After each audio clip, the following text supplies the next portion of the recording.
One day I will kill death if death comes before me. तो उनको मौत वगैरह से डर नहीं लगता था। वही एग्रेसिव स्पिरिट, वही नेवर से डाई एटीट्यूड जो हम एक परफेक्ट आर्मी मैन में देखना चाहते हैं।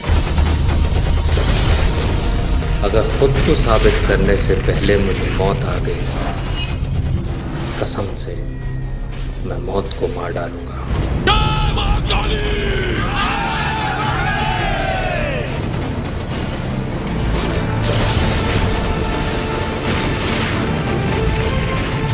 जब उनका एनडीए में इंटरव्यू हुआ तो उनसे पूछा गया था कि why do you want to join the arm forces, तो उन्होंने स्ट्रेट फॉरवर्डली ये बात कही थी कि I want to get the Paramvir चक्र।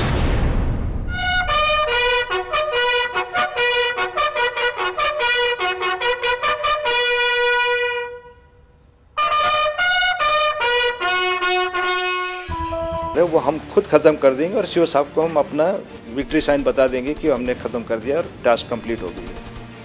लेकिन उस यंग लड़के का देखो कितना तगड़ा सेंस ऑफ रिस्पॉन्सिबिलिटी था। उसने सबको बताया कि नहीं, कमांडिंग ऑफिसर साहब ने मुझे जो है ड्यूटी सौंपा है कि इसको ख़त्म करना है। और उस जवान ऑफिसर ने विदाउट हेजिटेशन क्रॉल करके नज़दीक बंकर की तरफ बढ़ने लगा।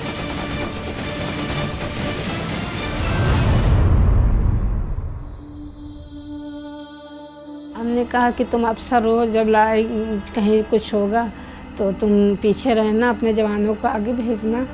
तो कहने लगे मम्मी जहाँ पर जैसे हम और आप होंगे तो जहाँ कोई मुसीबत होगी तो आप आगे जाओगी कि हमको आगे कर दोगी।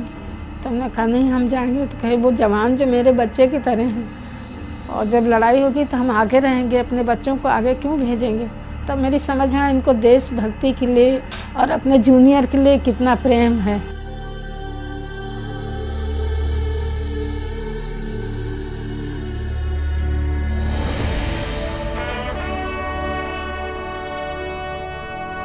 जिस बेटे के कंधे पर पिता की अस्थियां जानी चाहिए, उस पिता के कंधे पर बेटे की अस्थियां गई हैं।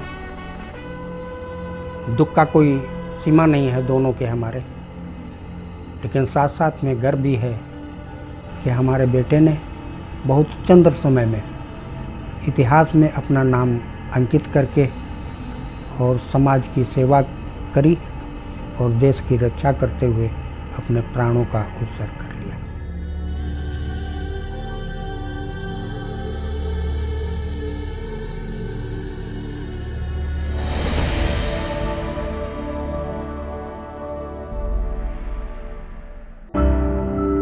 मनोज बहुत ही गरीब परिवार से आते थे। वो अपने भाई बहन और मां के साथ सीतापुर के गांव रूरा के इस मकान में रहते थे और पिता परिवार का पेट पालने के लिए लखनऊ में हसनगंज चौराहे पर पान की दुकान लगाया करते। गरीबी देखी थी और अपने भाइयों को बताते थे कि भैया पढ़ाई में मेहनत करना, पापा का पैसा वेस्ट ना जाए, इतनी पढ़ाई करना, जो पापा पैसा इतनी मुश्किल से लगा रहे हैं उसको वेस्ट मत जाने देना। खुद उनको जो है अंदर से ये था कि कहीं से पापा को परेशानी ना हो हमारे पढ़ने में, यदि उनको दिक्कत हो रही है तो अपने कम से कम में काम कर लेते थे। यदि हम देते थे उनको कि स्कूल चले जाना, रिक्शे से जाना है तो अपना पैदल चले जाते थे, रिक्शे से पैसा बचा लेते थे। मनोज छोटे थे, परिवार की कमाई में कोई योगदान नहीं दे सकते थे, लिहाजा अपनी जरूरतों को ही छोटा कर लेते थे। 2.5 साल के थे तो हम लोग मेला गए थे, तो हमने कहा कुछ लेना हो तो ले लो। तो कहने लगे हमको बांसुरी दिला दो मम्मी। बहुत छोटे थे तब की बात है। भुइया देवी गए थे मेला, नहीं होता वहाँ शीतला मंदिर में, तो वहाँ से बांसुरी लिया था। वो बांसुरी अभी भी कहीं रखी होगी। उसको जब जैसे कहीं जाते थे, बड़े हो गए, छोटे पर से बजाया करते थे, खूब अच्छी बांसुरी बजा के हम सुनाए। तो हम कहे तुम इतनी ये जो है 3-4 रुपया की बांसुरी ले आओ, इसी में सारा दिन बिजी रहते हो, बजाया करते हो, जब टाइम मिले उसी में लग जाए। जिस गरीबी में कैप्टन मनोज पांडे का बचपन बीता था, उन परिस्थितियों में कोई भी इंसान व्यवस्था से या तो हार जाता या दिन रात व्यवस्था को कोसता रहता। पर मनोज ऐसे थे जिन्होंने व्यवस्था को बदलने का हौसला रखा। पिता बताते हैं कि मनोज को बचपन से एक ही धुन सवार थी, वो सेना में जाना चाहते थे। स्कूल में वो हर विषय में अव्वल रहते उनके नंबर इतने अच्छे थे कि हमेशा स्कॉलरशिप मिली, पर उनकी सारी की सारी मेहनत केवल इसलिए होती थी कि एक दिन वो आर्मी ऑफिसर बन पाए।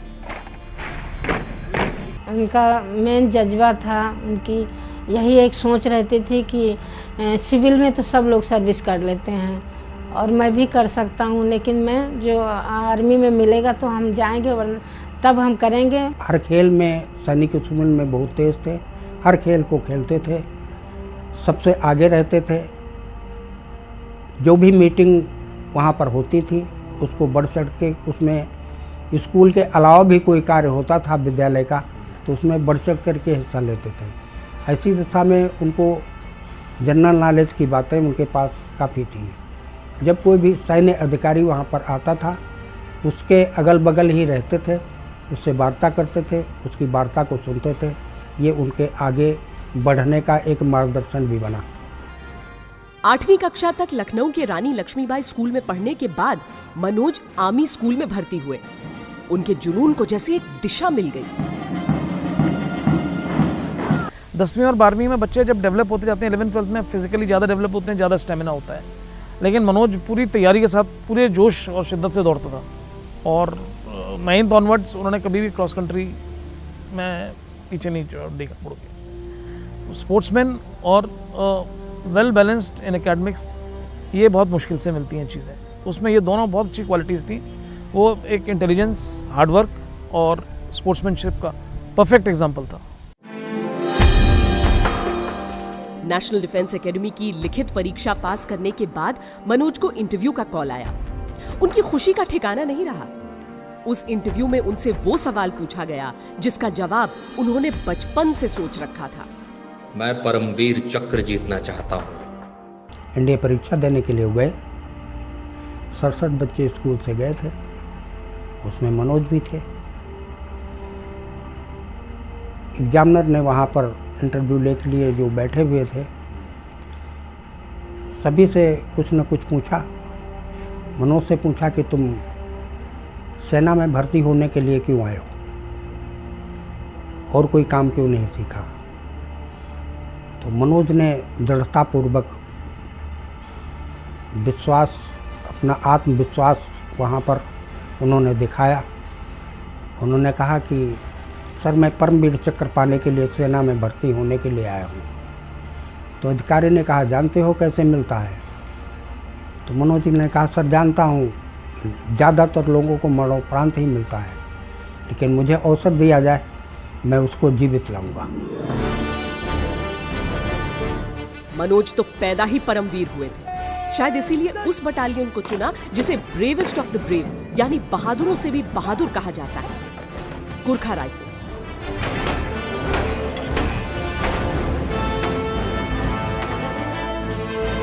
6 जून 1995 को उन्हें 111 गुरखा राइफल्स में कमीशन कर लिया गया।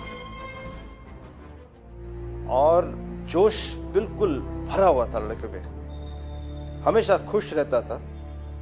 और जब भी कोई डिफिकल्ट सिचुएशन या डिफिकल्ट ऑपरेशन या डिफिकल्ट चैलेंज सामने आ जाता, किसी वॉलंटियर को हम पूछते कि कोई वॉलंटियर है तो सबसे पहले वॉलंटियर करने में से वो एक था। एक बहुत ही बहादुर लायक लड़का था। युवा लेफ्टिनेंट के तौर पर मनोज की पहली पोस्टिंग श्रीनगर में हुई और फिर वो सियाचिन गए।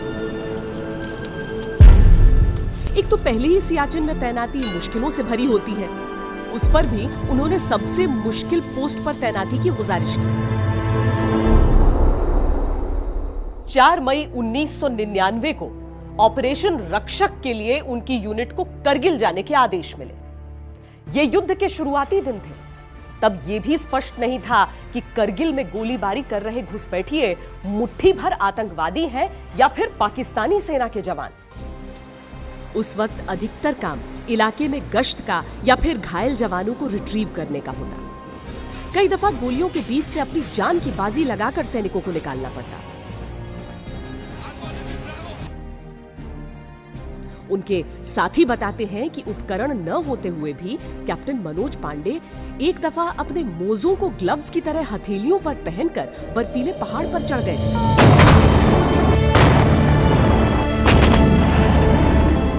युद्ध क्षेत्र से घर पर संपर्क आसान नहीं होता।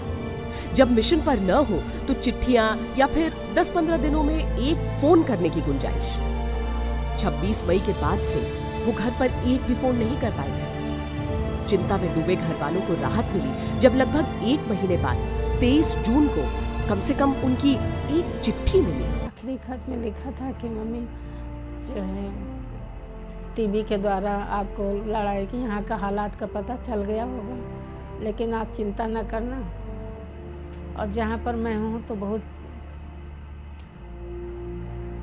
संघर्ष की वो है वक्त है, लेकिन आप मेरे खत का जवाब जरूर देना और चिंता न करना, मैं जहाँ पर हूँ ठीक हूँ। मम्मी और पापा का ध्यान देना, छोटे भाई को लिखा था उनका ध्यान देना। यूं तो मनोज ने लगातार कई खतरनाक मिशन को सफलता से पूरा किया था, लेकिन खालूबार का जो मिशन अब सामने था वो सबसे बहादुर माने जाने वाले गुरखाओं के लिए भी एक बहुत बड़ी चुनौती होने वाला था। से माउंटेन्स में जो वॉरफेयर होता है ना, वो थोड़ा अलग किस्म का होता है। बिकॉज माउंटेन्स में सिर्फ दुश्मन से नहीं लड़ाई होती है। माउंटेन्स में आपके 3 तरीके के दुश्मन होते हैं। एक तो दुश्मन होता है ऊंचाई, पहाड़ी, चढ़ना पड़ता है ऐसे बिल्कुल ऑलमोस्ट 80 डिग्रीज इंक्लाइन, वो भी पूरे लदे हुए अपने सामान, आर्म्स, एमुनेशन के साथ। बहुत तकलीफ होती है। और हाई एल्टीट्यूड में जाके क्या होता है कि ऑक्सीजन की मात्रा कम होती है। हमारे गोरखे लोग, because we are used to the mountains and we are mountain people, तो हम इतने यूज्ड टू होते हैं और माहिर होते हैं कि वो आराम से चलते हैं। यहाँ पर फौजियों की कठिनाइयों को समझने के लिए इस इलाके को समझना होगा जहाँ युद्ध चल रहा था। बटालिक सेक्टर में खालूबार के ठीक पीछे पाकिस्तान अधिकृत कश्मीर का हिस्सा था। चोटियों पर आते हुए पाकिस्तान के 3-4 सप्लाई रूट थे और हेलीकॉप्टर लैंड करने की व्यवस्था भी। इसके जरिए जरूरत का हर सामान सीधे पाकिस्तानी बंकरों में पहुंचाया जा सकता था। पाकिस्तान की रीढ़ को तोड़ने के लिए इस पर कब्जा आवश्यक था।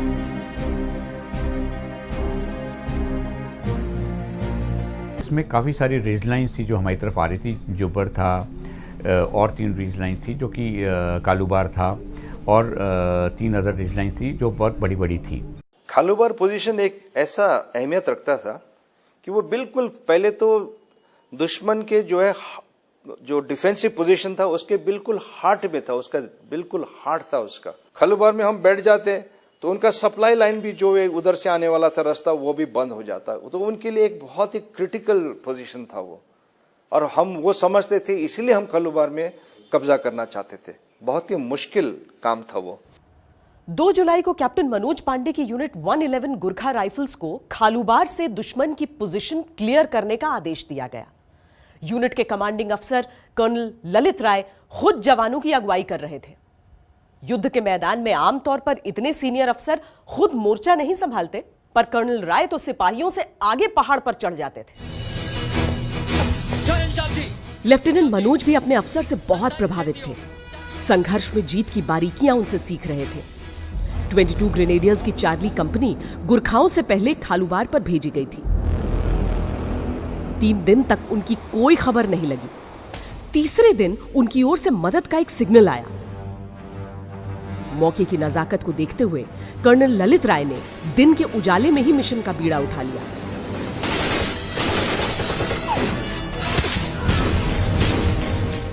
और हमने जो आगे खालूबार का जो रिज लाइन है, उस रिज लाइन की जितने भी बाकी चोटियां थी उनको बाईपास करके पीछे से हम लोगों ने उसको हमला किया था खालूबार को।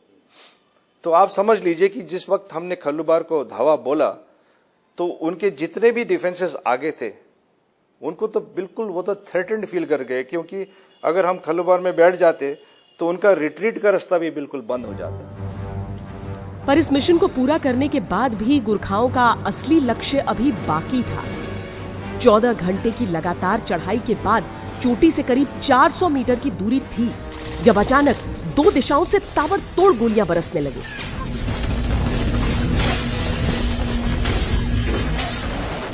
पर अब न तो रुकना विकल्प था, न ही पलटना। सामने से आती गोलियों से बेपरवाह गुरखा आगे बढ़ते रहे।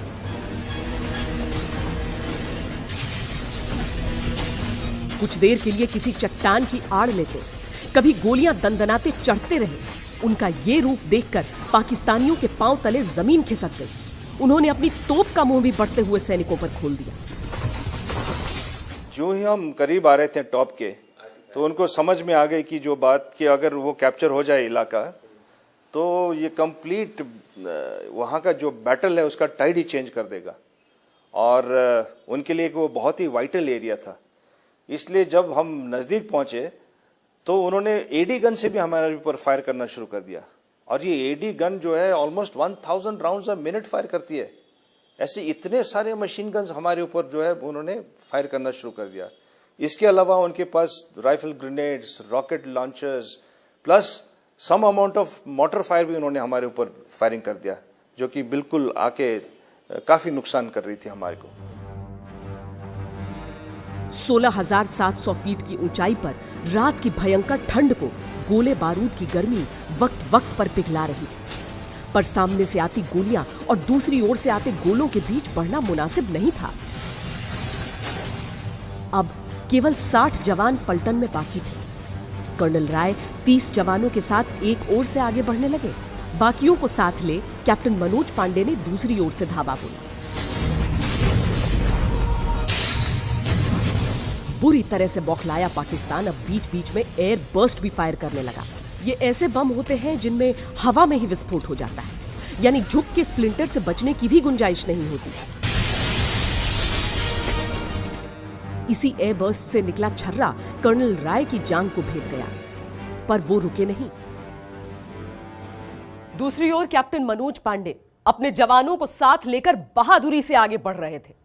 जब उन्होंने बढ़ना शुरू किया था तो आकलन था उस रास्ते पर दुश्मन के केवल 2 बंकर हैं, लेकिन आगे पहुंचकर नजर आया कि 2 नहीं 6 बंकर हैं। दुश्मन की नजर बचाकर भारतीय जवान ऊपर तो पहुंच गए, लेकिन पाकिस्तान को शक हो चला था। दुश्मन की ओर से हर कुछ देर पर इल्यूमिनेटिंग राउंड फायर किया जा रहा था। ये ऐसी गोलियां होती हैं जो करीब 3-4 मिनट तक रोशनी कर देती हैं, और पाकिस्तानी हर 3 मिनट के अंतर पर ये फायर कर रहे थे, यानी वहां लगातार रोशनी थी। अगर कैप्टन पांडे रुकने का फैसला करते तो सवेरा हो जाता। इल्यूमिनेटिंग राउंड जो है, जैसे उस नाम बताता है, वो प्रकाश यानी कि अंधेरे में दिन की हालत बन जाती है।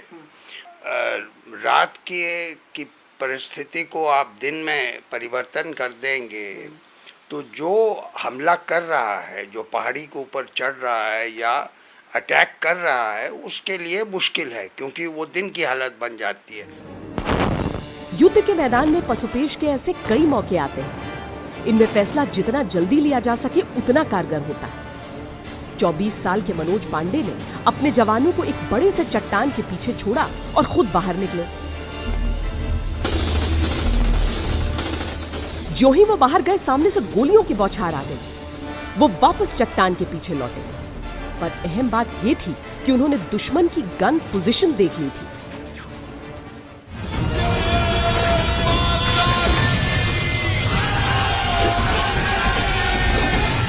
अपने युद्ध घोष के साथ वो फिर बाहर निकले। जैसा सोचा था, सामने से गोलियां फिर बरसी, पर उनकी आंखों ने निशाना देख रखा था। बंदूक की गोली सटीक लक्ष्य पर लगी। मशीन गन के पीछे बैठा पाकिस्तानी वहीं ढेर हो गया। कैप्टन पांडे को कंधे और पैर में गोली लग गई, पर घायल होने के बावजूद वो अगले बंकर की ओर बढ़े और ग्रेनेड फेंककर उसे भी शांत कर दिया। एक बारी, 2 बारी, 3 बारी, 4 बारी ऑपरेशन सब सक्सेसफुली किए हैं। ये उसका 5वां ऑपरेशन था। शरीर में गुथी हुई गोलियों के दर्द पर तो काबू कर रहे थे, पर छलनी शरीर से खून तो लगातार बह रहा था। कैप्टन मनोज पांडे तीसरे बंकर में पीछे से घुसे तो देखा 2 पाकिस्तानी गुरखा जवानों पर गोली चलाने वाले थे। उन्होंने फौरन अपनी खुखरी निकाली और उन दोनों की गर्दन काट दी। अब तक उनके शरीर से इतना खून बह चुका था कि सीधे खड़ा हो पाना भी मुश्किल हो रहा था, पर उन पर तो जैसे धुन सवार थी। कैप्टन मनोज पांडे अब आखिरी गन पोजीशन की ओर बढ़े।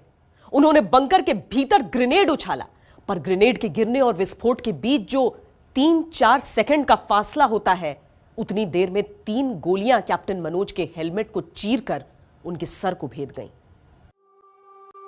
जिस योद्धा ने अपनी हर एक सांस पर मातृभूमि का नाम लिख दिया हो, वो जाते जाते अपने सैनिकों को विजय का आखिरी आदेश सुना गया। एक बर्स्ट फायर आया उधर से, बंकर से पाकिस्तानियों का, सीधे 3 या 4 गोलियां इधर आई उनके स्कल पे। लेकिन गिरने से पहले मनोज पांडे की सेंस ऑफ रिस्पॉन्सिबिलिटी और जो है लीडरशिप का वो देखिए, उसने कहा न छोड़नो। मतलब आदमी की जान जा रही है और लड़का फिर भी कह रहा है कि इनको मत छोड़ो। लड़के तो उन्होंने अपना खोखरी निकाला और उन्होंने चार्ज कर दिया और चौथा बंकर को भी कंप्लीट कर दिया। गोरखा जवानों की हिम्मत को उनके गुस्से ने 100 गुना बढ़ा दिया। उस रात एक भी पाकिस्तानी को चोटी से जिंदा भागने का मौका नहीं मिला। दुश्मन को चुन चुन कर मौत के घाट उतार दिया गया। जब हमने खलुबार पे हमला बोल के हमने खलुबार को कब्जा किया, तो इसका असर ये हुआ कि जितने भी डिफेंसिव पोजीशंस थे उस इलाके के, वो अनटेनेबल हो गए उनके लिए। वो उनको नहीं होल्ड कर पाए फिर लॉन्ग, क्योंकि एक अगर दुश्मन आपके पीछे बैठा है तो आप कभी सेफ फील कर ही नहीं सकते। तो आपने जितने भी डिफेंसेस उसके आगे वाले और सामने वाले थे, उनको तो हिला ही दिया। वो तो पूरा रिट्रीट करने और भागने में शुरू कर गए। हिंदुस्तान का एक और वीर सपूत चोटी पर तिरंगा लहराकर तिरंगे में लिपट कर लौट रहा था।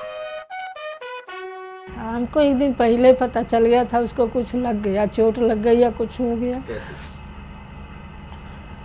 पता नहीं मेरा दिल कहाँ से, हमको ये लगा कि जो है हम सो रहे थे, कहीं ये लड़ाई हो रही है। हम उसको देख रहे हैं कि लड़ाई में बैठे हुए हैं।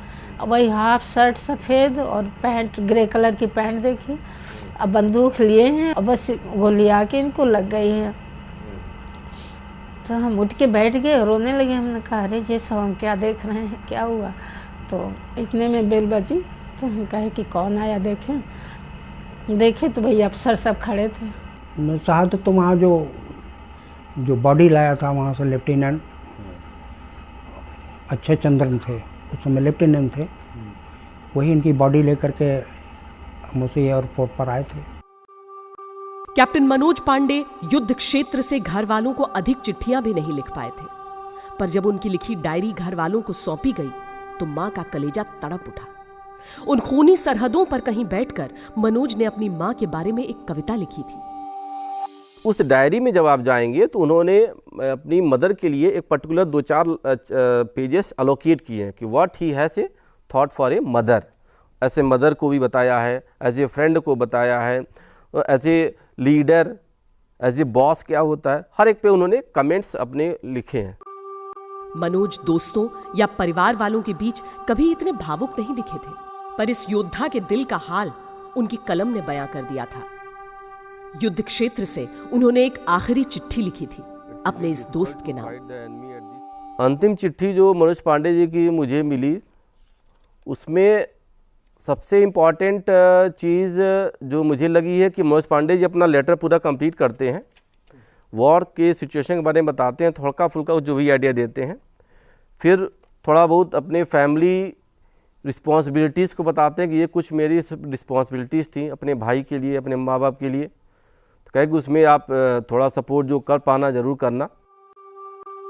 मनोज का लिखा एक एक शब्द आज उनके परिजनों ने सहेज कर रखा है, कुछ प्रेरणा के लिए, कुछ हौसले के लिए। मनोज ने एक जगह लिखा था, कुछ लक्ष्य इतने नेक होते हैं कि इनमें असफलता भी यश लेकर आती है। पर अपने प्राण देकर भी कैप्टन मनोज अपने लक्ष्य में सफल हुए थे। अपने लिए, अपने परिवार के लिए, पूरे देश के लिए यश लेकर आए थे। कैप्टन मनोज पांडे ने सेना में भर्ती होने की वजह ही बताई थी, परमवीर चक्र जीतना। उस शूरवीर ने बहादुरी का यह सर्वोच्च सम्मान हासिल भी किया, बस उसे लेने के लिए इस दुनिया में नहीं थे।